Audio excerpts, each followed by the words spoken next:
ఉందా లేదా? 14 కేజీల 200 గ్రాములు గ్యాస్ ఉండాలి.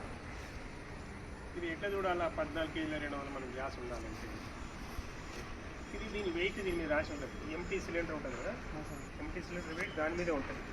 ఈ సిలిండర్ ఉంది, ఈ సిలిండర్ 15 కేజీల 15 కేజీల 600 గ్రాములు ఉంది. మనకి ఎంత ఉండాలా? లోపల 14 మొత్తం ఏమైంది? 29 కేజీల 800 గ్రాములు ఉండాలి. 29 కేజీల 800 గ్రాములు ఉంటే అది మన 14 కేజీల 200 గ్రాములు మనకు ఉండదు. ఇది ఏం చేస్తాం మనం? స్ప్రింగ్ బ్యాలెన్స్ పెడతాం. వేరే స్ప్రింగ్ బ్యాలెన్స్ తీసుకో తీసుకో తీసుకో ఏం కాదు తీసుకో.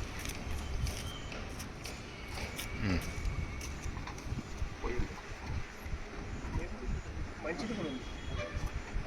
చాలా చాలా కనిపిస్తుంది చాలు. తిప్పించు.